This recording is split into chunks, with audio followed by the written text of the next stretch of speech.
Willkommen zur zweiten Ausgabe von Dirty Birds aktuell, die Sendung über die neuesten Entwicklungen am Elektro-Zweiradmarkt.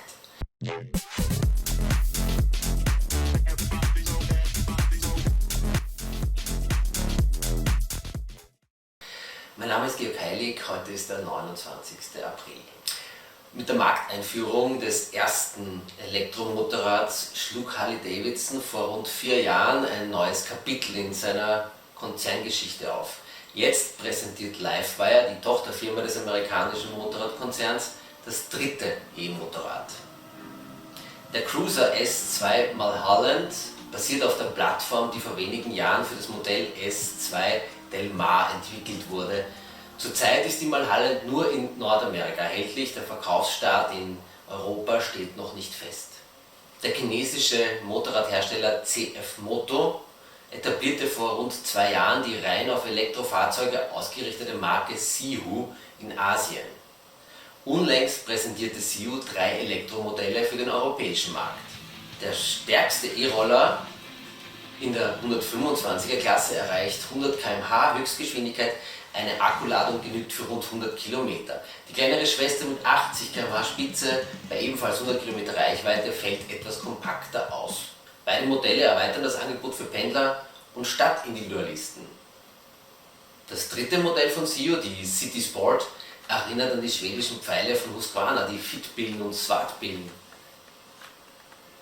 Auf den ersten Blick wirkt es wie eine gelungene Symbiose aus Elektrofahrrad und den Benzinmopeds der Buchära. Wir sind gespannt, ob die City Sport das Interesse der Jugendlichen wecken wird. Das französische Startup DAB Motors fiel 2021 mit einer Designstudie auf.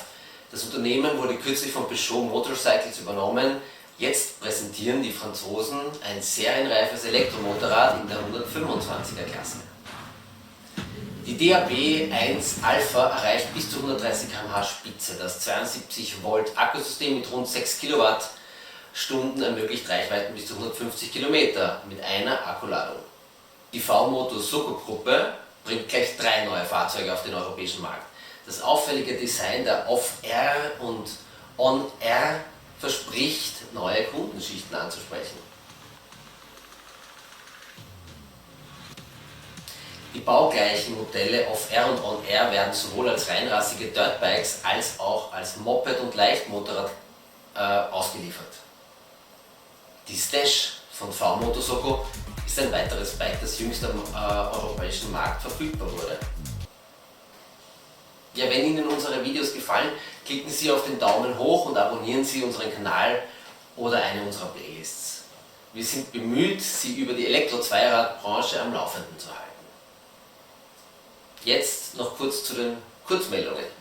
BMW verschiebt erneut den Vertrieb von Elektromotorrädern. Bereits 2019 kündigte BMW den Einstieg ins Elektromotorradsegment an. Jetzt verschob der Markenhersteller erneut den Verkaufsstart. Frühestens 2027 sollen die ersten E-Roadster auf den Markt kommen. Der Batteriehersteller CATL stellte unlängst einen neuen Superakku in Peking vor. Laut dem Unternehmen nimmt die Lithium-Eisenphosphat-Batterie in nur 10 Minuten eine Ladung für 600 Kilometer Reichweite auf. Auf der Interbattery Messe 2024 in Seoul stellte Samsung seine SuperGap Batterietechnologie vor. Damit möchte das Unternehmen bis 2027 die ersten serienreifen Festkörperbatterien für die Autobranche herstellen. Feststoffbatterien weisen aufgrund ihrer Bauweise ein geringeres Feuerrisiko auf. Der taiwanesische Rollerhersteller Gorogo erzielt mit dem E-Roller Jego neue Verkaufszahlen.